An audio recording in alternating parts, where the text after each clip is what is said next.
नमस्कार, आदाब। आप देख रहे हैं फ्रीडम एक्सप्रेस। मैं हूं अबुल नस्र इकबाल और मेरे साथ हैं साबिक पार्लियामेंटेरियन मोहम्मद अदीब साहब। हम बात करेंगे जसवंत सिंह के बारे में, जिनका निधन हो गया है, अब वो हमारे बीच नहीं है। कद्दावर नेता भारतीय जनता पार्टी के माने जाते थे। किसी जमाने में उनको थिंक टैंक का दर्जा हासिल था भारतीय जनता पार्टी में। फिर उन्होंने एक किताब लिखी 2009 में जिन्ना के बारे में, पार्टीशन के बारे में, और वहीं से उनका जवाल यानी उतार शुरू हो गया। भारतीय जनता पार्टी में जबरदस्त क्रिटिसिज्म उनको मिला और आखिरकार उनको पार्टी से बाहर कर दिया गया। उस वक्त मोहम्मद अदीब साहब ने उन्हें एक खत लिखा था, एक लेटर लिखा था। उससे जुड़ी बहुत सारी बातें हैं, बहुत सारी यादें हैं अदीब साहब के पास। हम उनसे बात करेंगे इसी बारे में कि उन्होंने उस खत में क्या लिखा था, उसका जवाब जसवंत सिंह साहब ने क्या दिया, जो मुलाकातें अदीब साहब से उस वक्त जसवंत सिंह साहब की हुई, उसमें उन्होंने क्या क्या बातें कही। अदीब साहब, स्वागत है आपका, बहुत बहुत शुक्रिया शो में आने के लिए। बहुत जबरदस्त क्रिटिसिज्म हुआ था उस वक्त जसवंत सिंह का, जब उन्होंने वो किताब लिखी थी जिन्ना के बारे में, पार्टीशन के बारे में 2009 में, और उनको पार्टी से भी बाहर कर दिया गया था। उसके बाद आपने एक खत लिखा था, एक लेटर लिखा था। उस लेटर में पहले बताइए क्या क्या लिखा था आपने। जी, इसमें आपने कहा कि वो बड़े कद्दावर नेता थे, यकीनी थे, लेकिन वो इंसान बहुत अच्छे थे जी। मुझे इसका तजुर्बा यूं हुआ कि जब उन्होंने जिन्ना पे एक किताब लिखी, वो किताब क्या है, वो पूरी डॉक्यूमेंटेशन है कि आजादी की आखिरी वक्तों की जो लड़ाई थी और इस मुल्क का जो बंटवारा था, उसको बहुत बारीकी से एक एक चीज को उन्होंने रिसर्च के जरिए उस किताब में कलमबंद किया है।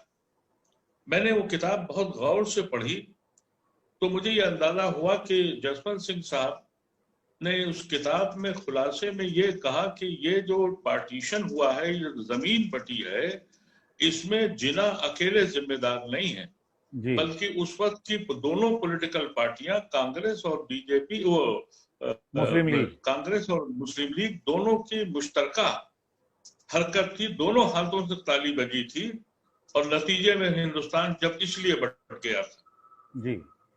वो जब मैंने पढ़ा तो उसमें कई बातें उन्होंने लिखी थी। मिसाल के तौर पर काजी दुर्गादास का एक जिक्र किया था जी। काजी दुर्गादास जिन्ना के बहुत अजीज दोस्त थे, यानी जिन्ना, काजी दुर्गादास और जिन्ना के ससुर, ये तीनों बॉम्बे म्युनिसिपल कॉर्पोरेशन, जो उस जमाने म्युनिसिपैलिटी थी, उसके मेंबर थे और बहुत करीबी दोस्त थे जी। हाँ। और कांची दुर्गादास उन लोगों में से थे जिन्होंने जिन्ना की शादी भी करवाई थी, और यहाँ तक कि जिन्ना के जब बीवी का इंतकाल हुआ, उस वक्त उनकी बीवी को कब्र में भी उन्होंने उतारा था। इतने करीबी ताल्लुकात थे।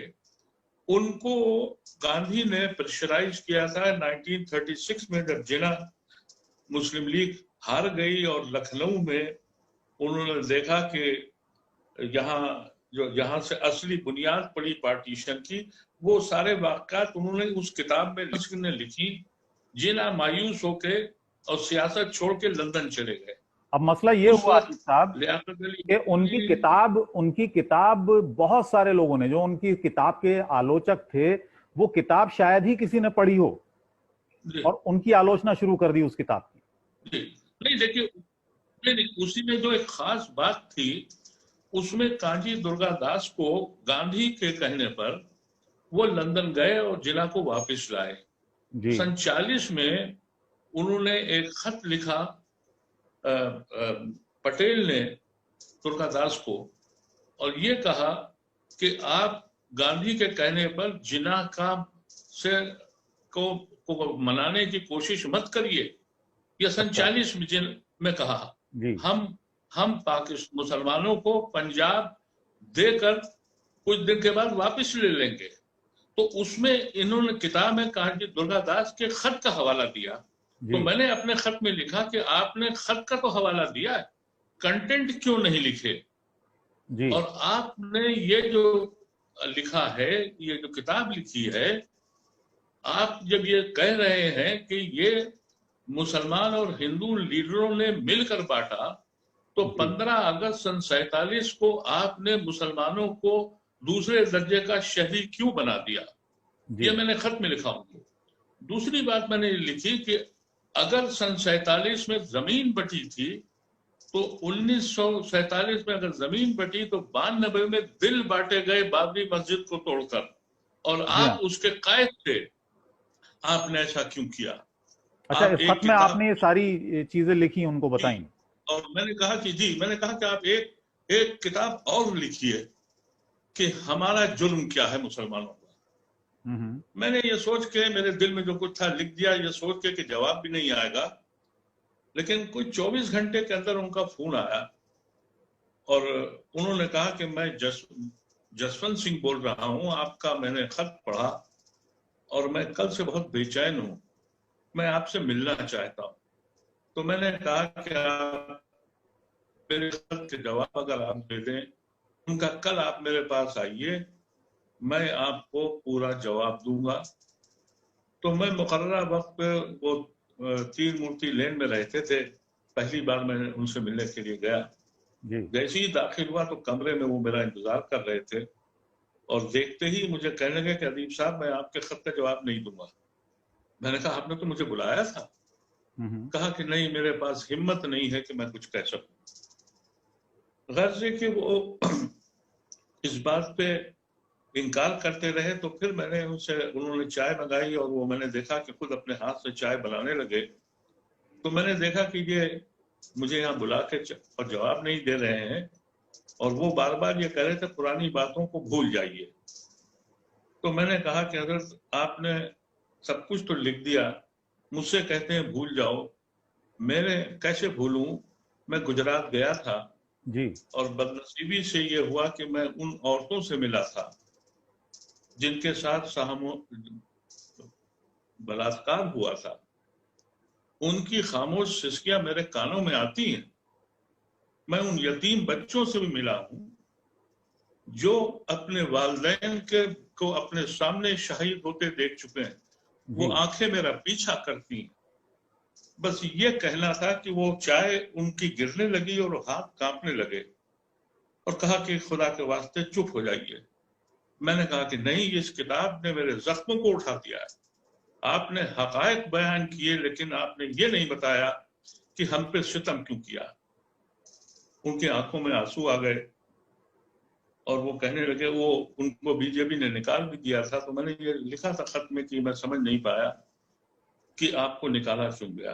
ये कितने दिन बाद का वाकया है?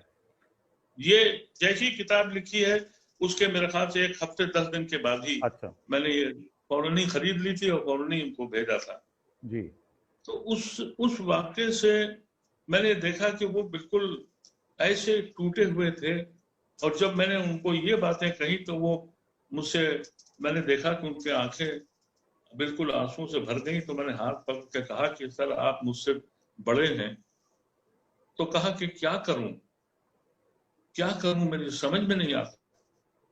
तो मैंने कहा कि चलिए एक वादा करें कि जिस हिंदुस्तान का तस्वुर आपने इस किताब में किया है उसकी लड़ाई लड़ी जाए जी, और हम आप मिलकर लड़ाएं। तो मेरे गले से लग गए और कहा मैं वादा करता हूं। अरुण साहब, फिर मैं इतना मेरे ऊपर उनकी कैफियत आई और मैंने देखा कि एक ऐसा इंसान जिसके दिल में इतनी मोहब्बत है इस मुल्क से और उसको कितना शिद्दत का। बल्कि बड़ा लतीफा ये भी हुआ कि मैंने उनसे कहा कि उनके नेफ्यू जो थे सगे, अब वो नेफ्यू उन्होंने लफ्ज इस्तेमाल किया, मैं नहीं जानता कि वो अंग्रेजी जबान में वो भांजा भी होता है भतीजा भी होता है। वो उस वक्त पाकिस्तान में मियां मुशर्रफ की सरकार में कैबिनेट मिनिस्टर थे सिंध से। तो मैंने कहा कि आपके भतीजे, आपके नेफ्यू जो हैं वो वहां मिनिस्टर हैं, उनको भी परेशानी होगी। तो मैं आज आपसे कहता हूं कि उनका जुमला क्या था जी। उन्होंने कहा कि नहीं, वहां के हिंदू इतने परेशान नहीं, वहां के हिंदुओं को इतनी तकलीफ नहीं दी जाती। ये वो अल्फाज थे जिसने मेरे वजूद को हिला दिया। मैं कांग्रेस में दौड़ा, सारी हाई कमांड से, यहां से वहां से, कि जसवंत सिंह जी एक निहायत ही शरीफ इंसान है, एक हमदर्द दिल है। इनको कांग्रेस पार्टी में ले किताब लीजिए। लिखने के बाद उनके बहुत सारे इंटरव्यूज हमने देखे हैं, उसमें बार बार वो इस बात का जिक्र करते हैं। उन्होंने जी हिंदुस्तान के मुसलमानों का भी जिक्र किया। जब जब उनसे पार्टी के बारे में पूछा गया कि तो उन्होंने यही, हालांकि जी बहुत ही जी सॉफ्ट स्पोकन थे। इस खत के बाद जी मेरे इस खत के बाद जी उन्होंने कहा कि मेरा वजूद हिल गया, मैं जवाब नहीं दे सकता हूं जो आपने पूछा है। बदनसीबी ये हुई कि वो तन्हे तन्हा थे और मुख्तलिफ जगह इंटरव्यू दे रहे थे। कांग्रेस पार्टी को मैंने कोशिश करी कि वो उसमें वापस आ जाए और वो आखिरी लड़ाई लड़ लें हिंदुस्तान की। जी लेकिन उस वक्त कांग्रेस में नटवर सिंह साहब का बोलबाला था। गालिबन मैं ये समझता हूं कि उनको ये तकलीफ हुई कि राजस्थान का इतना दिग्गज और इतना मजबूत लीडर कहीं इनके पास आया तो इनकी दुकान ना चली जाए। ये कांग्रेस अक्सर करती। और फिर मुझे लगता है कि बाद में यशवंत सिन्हा साहब और जो उनके दोस्त थे उन्होंने शायद उनको फिर राजी किया। वो फिर अच्छा, आपको बीजेपी। आपसे कभी उनकी ये बात हुई, क्या उनको अंदाजा था कि वो जिस पार्टी से हैं, जो उस पार्टी की आइडियोलॉजी है और जो कुछ वो उस किताब में लिख रहे हैं, वो अच्छी तरह जानते थे कि आइडियोलॉजी से मैच नहीं करेगी, और उनको ये शायद बात मालूम मैं होगा कि इस तरीके का उनके जी साथ नहीं बर्ताव किया जाएगा उसके पार्टी में? बाद में जी उसके बाद मैं अक्सर उनसे मिला और मैंने हर तरीके से टटोला उनको। इमोशनल आदमी थे और मैंने हर तरीके से टटोला। यानी आप अंदाजा कर लें कि मेरे सामने वो रो पड़े जब मैंने उनसे कहा कि मैं कहाँ जाऊं, किससे फरियाद करूं। तो वो इमोशनल आदमी थे, लेकिन मेरा पूरा यकीन है कि वो आरएसएस के बिल्कुल कतन साथ नहीं थे। वो वाजपेयी के दोस्त थे और वाजपेयी जो थे वो एक ऐसा लीडर थे कि जिनके पास उन्होंने बहुत ही चुनिंदा अच्छे लोगों को ले रखा था। एक आप यशवंत सिंह जी का हाल देख लीजिए, उस वक्त की जो टीम थी बीजेपी की, वो टीम अंदाजा कर लीजिए और आज की टीम का अंदाजा कर लीजिए, यही फर्क है। बीजेपी की हुकूमत में वो बीजेपी की सरकार थी, ये आरएसएस की सरकार, और वो बीजेपी के लोग थे।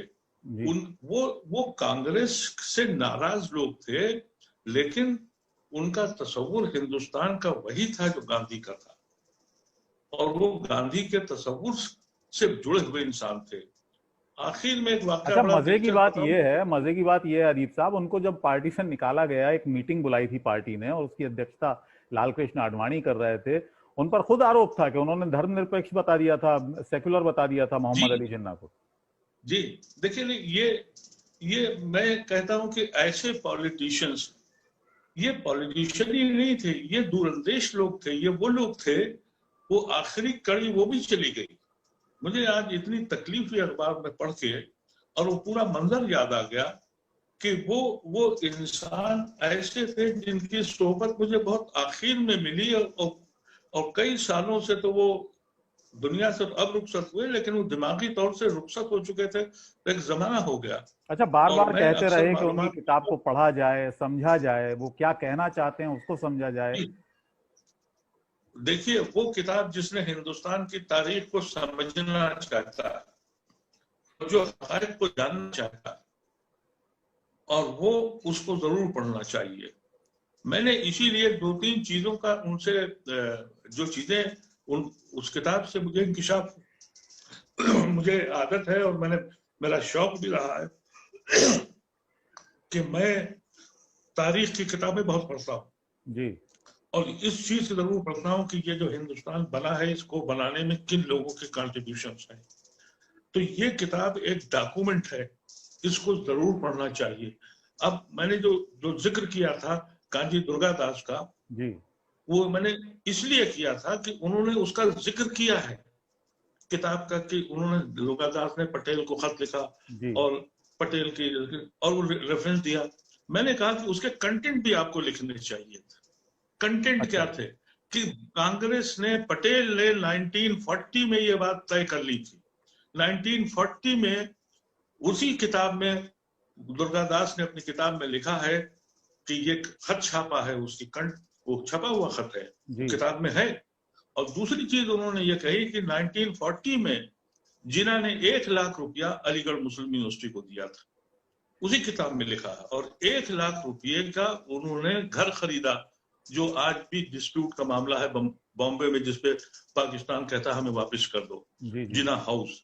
तो कांची दुर्गादास ने ये कहा कि जिना ने जब ये पैसे खर्च कर रहे थे तो मैंने कहा तुम तो पाकिस्तान बनाने की बात कर रहे हो और तुम यहाँ पैसे लगा रहे हो।